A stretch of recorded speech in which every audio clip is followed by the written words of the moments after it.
Bonjour à tous et bienvenue dans cette nouvelle vidéo. Aujourd'hui, je vais vous présenter les sorties littéraires d'avril qui me font le plus envie.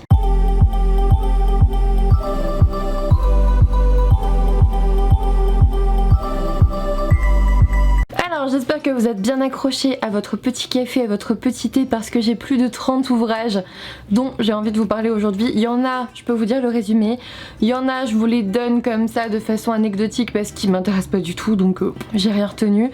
Et voilà, je vous ai listé un petit peu ceux qui m'intéressent le plus ou que je trouve le plus intéressant au niveau des sorties. On va fonctionner un petit peu comme ça. Le premier roman que je voulais vous signaler, c'est la sortie poche des Faucons de Rêvera, le tome 1 de Melissa Caruso aux éditions Brajlon dans leur collection Big Bang. Restez connectés sur Instagram, je pense que vous pourriez peut-être gagner un bientôt. Voilà, je dis ça, je dis rien, mais voilà, il va bientôt sortir et moi vous savez que ça a été un énorme coup de cœur. Je vous invite à aller voir mon update lecture concernant ce premier titre. Ça a été un gros coup de cœur, beaucoup de complots politiques, etc. Là, vous n'avez plus aucune excuse vu qu'il sort en poche. Ensuite, j'ai noté la parution du roman Le Roi Maléfique d'Holly Black. Ça ne m'intéresse pas du tout parce que je n'ai pas lu Le Prince Cruel et j'ai cru comprendre que les 3 premiers quarts du roman n'étaient pas forcément extrêmement intéressants. J'ai énormément de livres dans ma pile à lire, je me suis pas ajouté ça, je vous avoue. Je reste niveau Fae avec Akotar et ça me va très bien, mais voilà, le tome 2 va sortir aussi. Ensuite, on a la sortie du nouveau Karen Pont, La lumière était si parfaite. Dans cette histoire, on va suivre, je crois, une mère au foyer qui qui s'ennuie un petit peu, je crois, dans sa vie et sa mère va décéder à ce moment-là et elle va découvrir dans le grenier, je pense, de sa mère, c'est toujours dans des greniers, de toute façon dans des caves, donc quelque chose comme ça. Elle va découvrir donc dans ce grenier, dans cette cave, peu importe, chez sa mère en faisant le tri des meubles, des affaires, etc. une pellicule photo non développée, elle va la faire développer et là, dans les photos, elle va découvrir un grand secret de famille, je ne sais pas, elle va parcourir le passé de sa maman qu'elle ne connaissait pas. C'est assez habituel comme résumé, je dois dire, mais ça donne envie, ça donne envie. Maintenant j'étais plus habituée à lire ça chez les éditions Charleston, mais pourquoi pas, écoutez, je ne sais pas, la dernière fois que j'ai lu un truc comme ça c'était bien passé, donc voilà, pourquoi pas, si ça peut se différencier un petit peu des autres, ça serait très chouette. Ensuite, c'est ma lecture en cours, il s'agit des Gardiens des Mondes, le tome 1 et Yama de Mathilde Trinçon, donc c'est un roman auto-édité. Pour le moment je le lis en numérique, mais je vous avoue que je l'apprécie tellement que je crois que je vais le commander en papier, hein, voilà. C'est ma lecture en cours, l'auteur m'a proposé de le lire avant la sortie. Mathilde Trinçon, c'est quelqu'un avec qui j'ai pu échanger, une personne que j'aime, enfin que j'apprécie en tout cas beaucoup, avec qui j'aime bien échanger et écoutez, j'avais très envie de découvrir son nouveau roman, donc voilà, j'ai forcément dit oui. Elle m'a envoyé la version finale en numérique et puis écoutez, c'est très rare que je lise en numérique, vous le savez, je ne lis quasiment jamais en numérique, surtout que là la couverture elle est à tomber, je crois qu'il va me falloir ce livre, hein. Regardez cette couverture, il me la faut dans ma bibliothèque. Donc dans cette histoire nous suivons Amy qui vit à... Oh, je me souviens plus du tout du nom de sa planète. En fait, il y a un système avec 4 planètes. Elle est sur une planète où la technologie est plutôt avancée et en fait ils peuvent faire des portails pour aller sur 2 autres planètes, je crois. Et elle s'est spécialisée, elle, en tant que gardienne des mondes, sur Eyama. Et dans Eyama, donc elle y va avec un portail, elle a sa première mission. Elle doit retrouver un mec et le faire prisonnier en fait. Et elle doit retrouver aussi un objet perdu. Et apparemment ça va légèrement ébranler sa vision de son monde. Évidemment, je pense qu'on passe dans une sorte d'endoctrinement quand on est gardien des mondes. On a l'impression d'avoir une super mission et puis en fait on s'aperçoit que la vérité est tout autre. En tout cas, c'est ce que j'attends de ce roman. Pour l'instant, j'ai lu 10-15%, je ne sais plus, mais ça se lit tout seul, c'est super bien. J'adore Amy, c'est une tête brûlée un peu individualiste, elle t'envoie chier globalement assez vite. J'espère qu'elle va pas trop vite changer vers la nana gentille et fragile qui a perdu son père et qui est pas très bien. Enfin voilà, elle a perdu son père, hein, mais voilà, vous voyez ce que je veux dire. J'espère que ça va être bien fait au niveau des personnages, assez profond. En tout cas au niveau de l'univers, pour l'instant je suis comblée. Pourquoi? C'est trop bizarre, je vais vous le dire tout de suite. Ça m'a rappelé dès le début les Arcanes d'Emera d'Elina E.C. Vous savez, mon gros coup de cœur de 2018, je vous en parle tout le temps, lisez-le, elle est sortie en poche cette saga, lisez cette saga, mon dieu.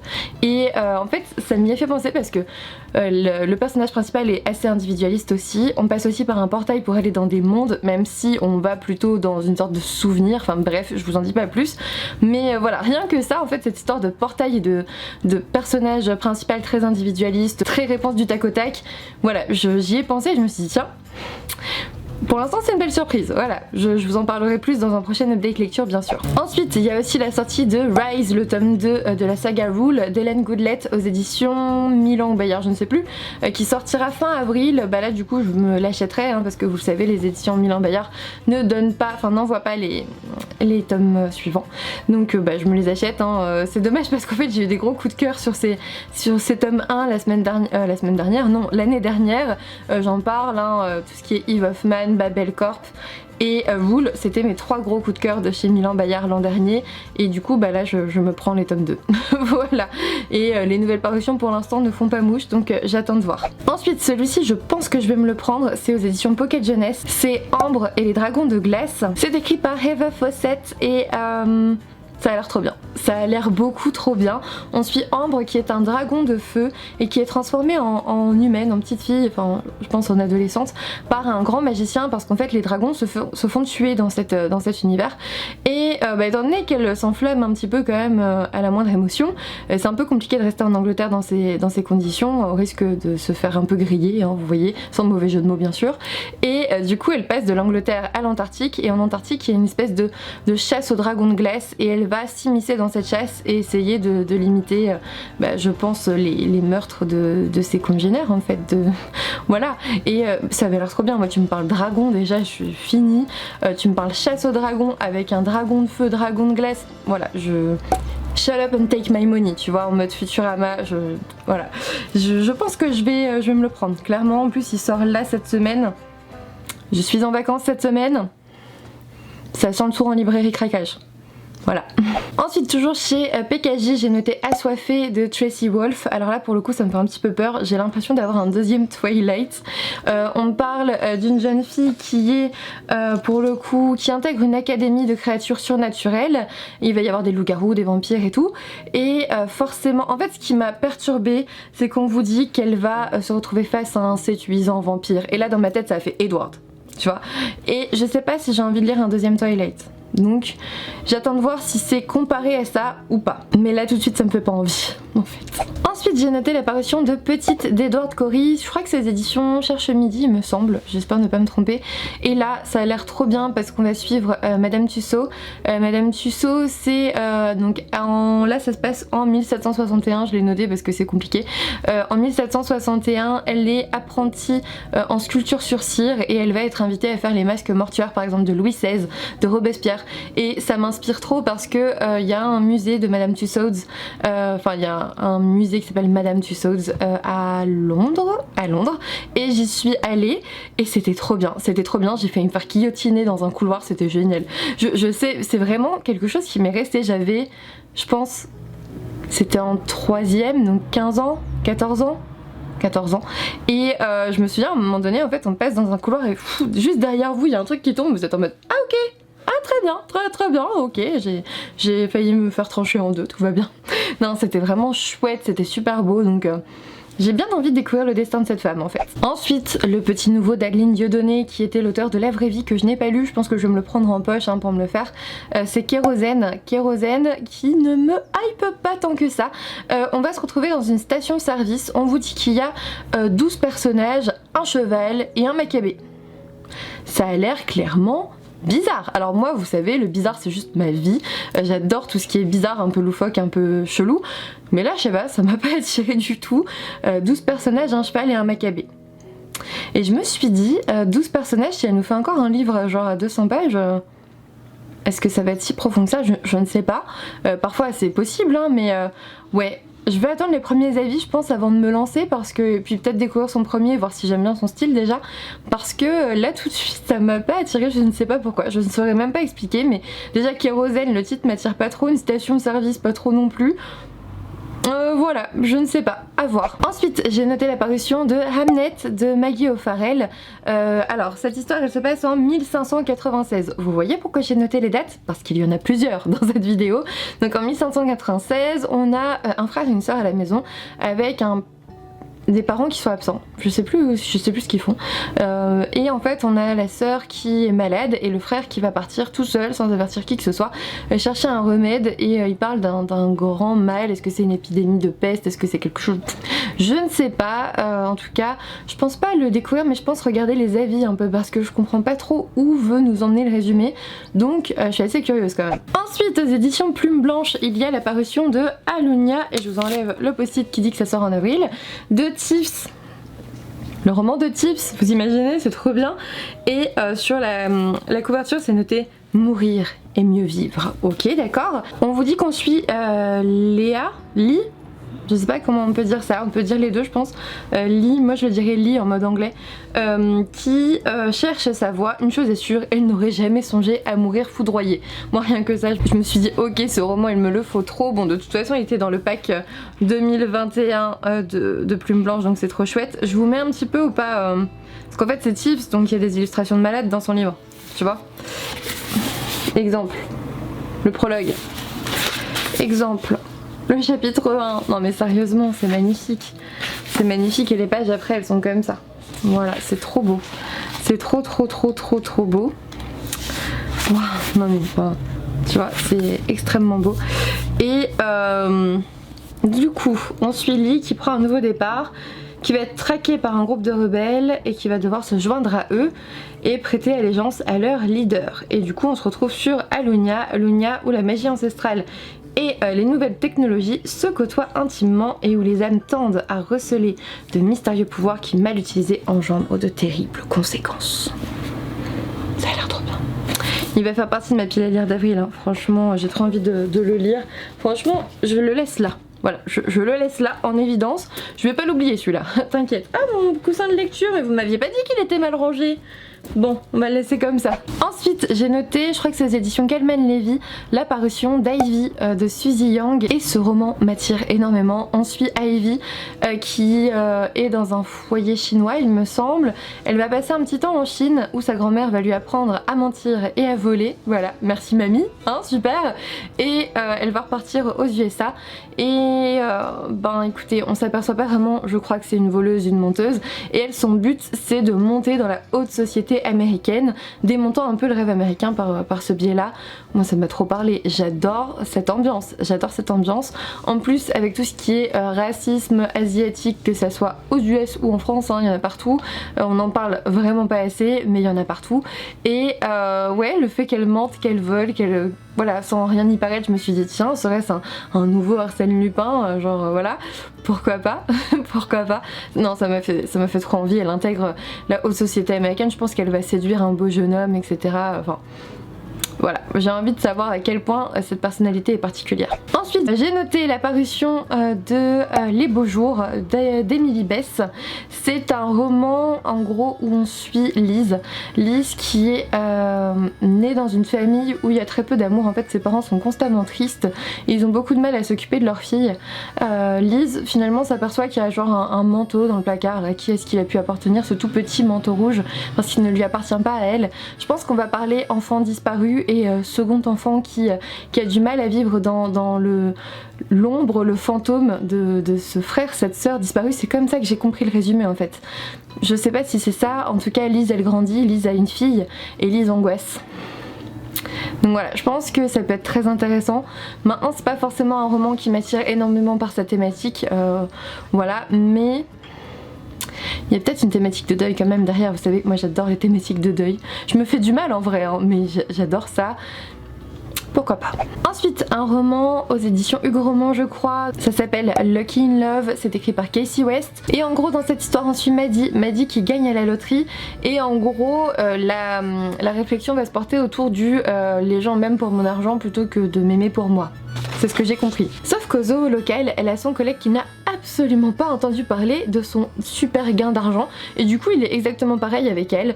Et elle décide de pas lui dire, en fait, de pas lui dire, de lui cacher ça. Et je crois qu'il y a une relation qui va se lier entre les deux et voilà. Voilà, ça a l'air intéressant. Cette notion d'argent, etc., ça dépend comment c'est fait. Mais Casey West a souvent des bons retours, donc... j'attends de voir. Ensuite j'ai noté la parution d'un roman de Vincent Villeminot, c'est Lille. Et ça m'intéressait parce que c'est Vincent Villeminot et j'ai plutôt adoré la plupart de ses romans. pas tous, mais la plupart. Et là on suit des adolescents qui sont bloqués sur une île dans un monde post-apocalyptique. C'est tout ce que j'ai retenu. Je ne sais pas si je le lirai, j'attendrai sûrement les premiers avis avant de me lancer. Mais ça m'intéressait quand même. Ensuite, aux éditions Michel Lafon, j'ai noté l'apparition de Plus on est de fous de Zoé Brisby. Et dans cette histoire, on va se retrouver dans une clinique psychiatrique. Je sais pas pourquoi. Alors, je l'ai demandé à Michel Lafon, je vais le recevoir, hein, mais ça a l'air extrêmement loufoque. Ça a l'air totalement dingue. On va suivre des patients, évidemment. Ça va changer au contact d'un nouveau patient, il me semble. On a un psychiatre qui s'appelle Docteur Petit Pas. Enfin, que ça, je trouve ça très drôle. Ça a l'air feel good, ça a l'air assez marrant. C'est dans la clinique psy, beau soleil. J'attends de voir, peut-être que je me fais encore du mal, hein, vous le verrez dans le prochain update lecture, c'est clairement ma passion de lire des romans sur la psychiatrie qui sont mauvais, mais j'espère qu'il sera drôle en fait. J'en attends pas grand chose vraiment avec la couverture, ça appelle quelque chose de feel good, de drôle, j'ai pas besoin que ça soit fidèle à la réalité parce qu'on n'est pas en immersion dans une clinique pour de vrai, je veux juste que ça soit marrant dans ce milieu en fait. Ensuite aux éditions Inceptio, il y aura la parution de Surnaturel, le tome 2 partie 2 d'Igiswan. Il faut que j'avance dans cette saga. Voilà, j'ai baragouiné un truc, mais j'ai lu que le tome 1, partie 1. Donc il me manque tome 1, partie 2, tome 2, partie 1. Et donc là, ça sera tome 2, partie 2. Je suis pas en retard, c'est pas vrai, je suis jamais en retard moi. Pourtant j'avais vraiment bien aimé le tome 1, n'hésitez pas à aller voir mon avis en update lecture, franchement c'était chouette. Mais je l'ai pas encore continué, en fait j'en ai juste pas encore pris le temps parce que l'univers était vraiment sympa. Et j'ai vraiment envie de savoir la suite, donc vous le verrez bientôt sur la chaîne, j'ai envie de dire bientôt pour me motiver à sortir la partie 2. Ensuite, aux éditions de Saxus, il y a La Duperie de Guenièvre de Kirsten White. Alors moi je le vois d'ici, c'est dommage, j'aurais dû vous le montrer, moi je l'ai en VO. Donc clairement ça n'est pas un roman que je vais m'acheter chez De Saxus. Déjà de toute façon je pense qu'ils n'en ont pas besoin. Et franchement, non je l'ai en VO, donc moi je le lirai en VO. Quand toute la hype autour de ce roman sera redescendue et que plus personne n'en parlera. Voilà, comme c'est le cas avec les anciennes parutions. Je vais attendre, il n'y a pas de souci, il peut patienter 1 an, 2 ans, il n'y a aucun problème, j'ai aucun souci avec ça. Je le lirai en anglais. Ensuite, il y a la parution du Festival du Dragon Thé de Cathy O'Neil. Moi, je les ai juste là à côté de moi. Il y a, voilà, c'est la suite de tout de ce qu'elle avait pu sortir avant. C'était pas le Festival du Dragon Thé, c'était quoi ? Oh, je ne sais plus, j'ai oublié. Mais voilà, moi je vais le recevoir parce qu'ils ont fait un Ulule pour cette nouvelle BD. Donc je vais le recevoir, j'avais participé au Ulule et j'ai hâte de pouvoir lire tout ça. Ensuite, j'ai évidemment noté la prochaine parution de Clarisse Sabar, je suis trop contente. À la lumière de nos jours, on suit Julia qui en 2013 va voir sa grand-mère en EHPAD et voilà, sa grand-mère demande de trier la maison en fait, hein. On est un petit peu dans un thème redondant du coup avec Calane Ponte. On va un peu vider la maison, trier la maison, sa grand-mère est en EHPAD, elle demande à ce que ça soit fait avec son cousin. Elle a le secret espoir en fait parce que Julia à la base je crois qu'elle était chef renommée il me semble.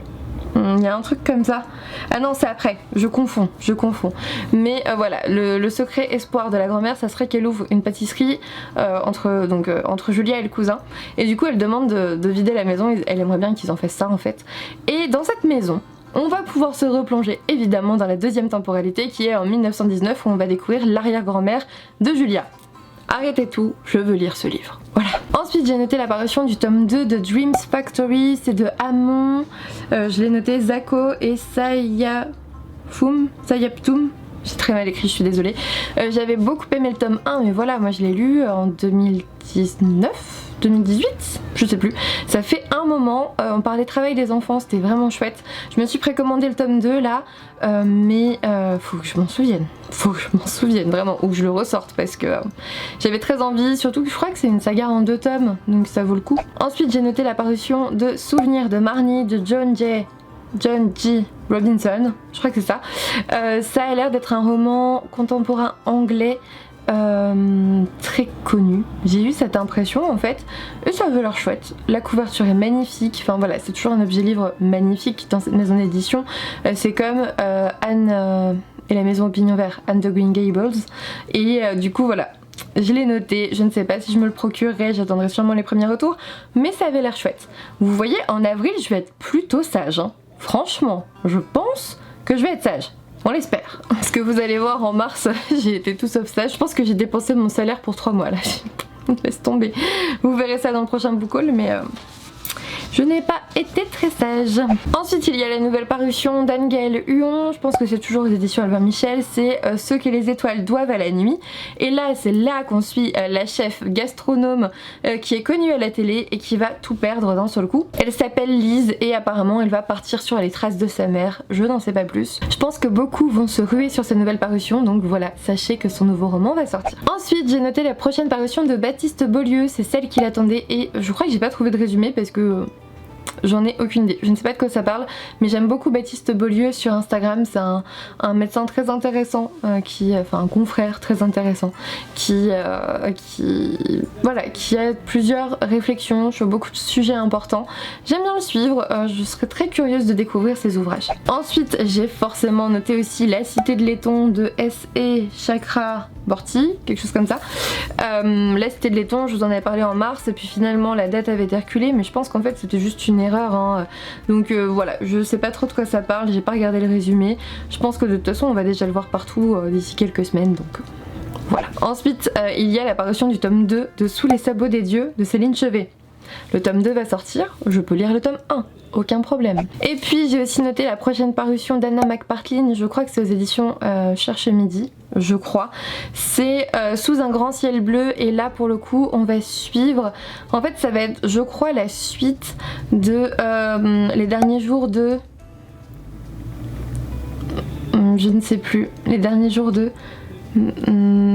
Ah, j'ai plus le nom de la personne en fait, mais on va suivre après du coup le décès de cette personne, parce que forcément si on vous dit les derniers jours de telle personne, voilà, je vous mettrai la couverture comme ça vous aurez le nom, parce que moi je sais plus du tout, mais voilà, moi je le lirai pas, j'ai pas lu le premier tome, pourtant il a l'air génial, mais c'est trop tire-larme, moi je peux pas. Ça serait peut-être l'occasion de lire le tome 1, pourquoi pas, il est en poche de toute façon. Non, de Robin Hayes ou quelque chose comme ça, non?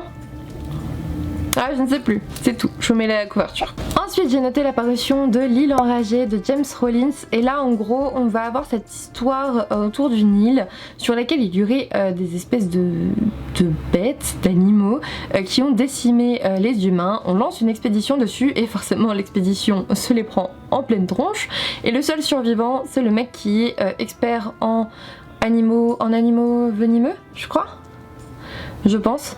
Ouais, c'est ça, voilà, c'est l'expert dans les animaux venimeux, et ben déjà pourquoi c'est lui qui survit, et ensuite ben qu'est-ce qu'il va ramener avec lui lorsqu'il revient de cette île? Est-ce que ça va pas se propager partout? Parce que tant que c'était sur l'île c'était chouette, mais est-ce qu'il va pas ramener quelque chose avec lui? Voilà, ça avait l'air intéressant, je vais pas me précipiter dessus, mais ça avait l'air chouette. Ensuite j'ai noté l'apparition du tome 1 des enquêtes, il y a le tome 1 et tome 2 des enquêtes d'Anna Swenson, donc Meurtre et pépites de chocolat. Je sais que vous commencez déjà à le voir partout, parce que moi je commence déjà à le voir partout. Ça a l'air chouette, ça a l'air d'être un cozy mystery. Je pense que je me laisserai tenter, je pense, ça fait longtemps que j'en ai pas lu, j'aime bien cette ambiance, je pense que je me laisserai tenter, mais en même temps il a déjà tellement la hype que je sais que si je me l'achète là maintenant je suis pas sûre de le lire tout de suite, donc je sais pas, je vais y réfléchir. On va voir et je vous dirai ça. Ensuite, celui-ci, je vais normalement le recevoir par les éditions 404 et merci beaucoup à eux. C'est L'Enragé de Jennifer Tellier. Dans cette histoire, on va suivre donc un roi qui est malade et qui va engager cette femme qu'on appelle l'enragée pour retrouver ses jumeaux disparus depuis longtemps. Et l'enragée, pourtant, elle est décrite comme une meurtrière, sanguinaire, sans pitié, et du coup on va la suivre elle, on va essayer de découvrir un petit peu qui elle est, parce que d'après les légendes, elle est quand même sacrément badass. Moi ça m'a trop parlé, j'ai trop envie de découvrir ce personnage, j'adore les personnages comme ça, sanguinaires, sans pitié et tout. Je suis sûre qu'elle a une sensibilité à l'intérieur et que ça se réduit pas à ça, mais je veux comprendre comment ils ont construit ce personnage.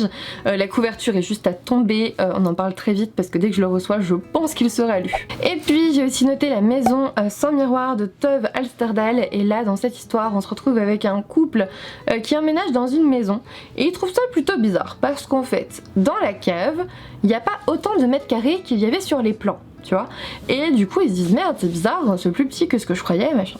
Finalement ils découvrent un cellier caché.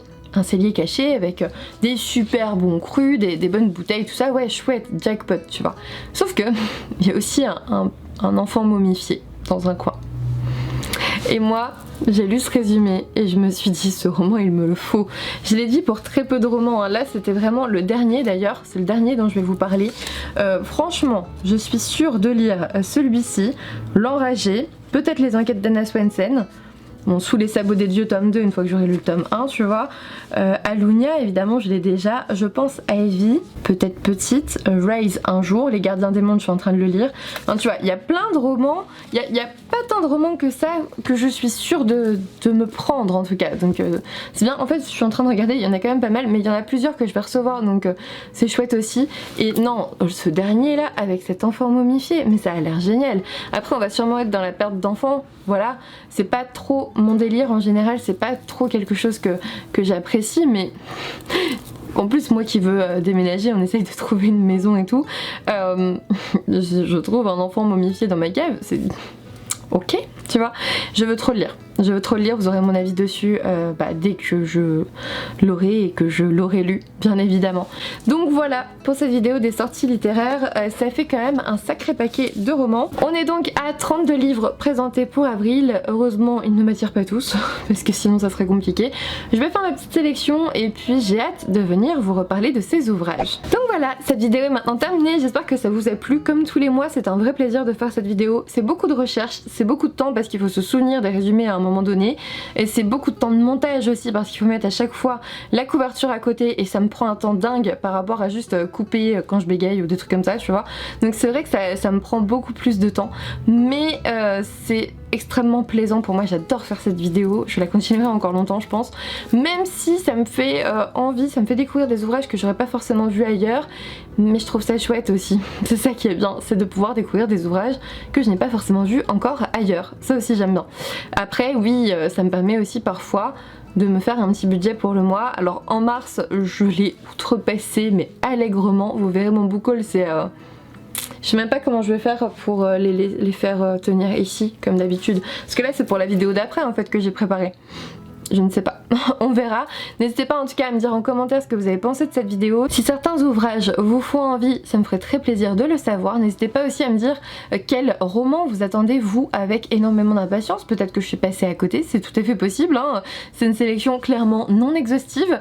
N'hésitez pas à me laisser un petit pouce bleu, à vous abonner si ça n'est toujours pas fait, à partager cette vidéo en story si jamais vous en avez un petit peu le temps, la partager sur les réseaux sociaux, c'est le meilleur moyen de me soutenir. Donc merci beaucoup à tous ceux qui en prennent le temps. Et puis moi je vous dis à bientôt pour une nouvelle vidéo.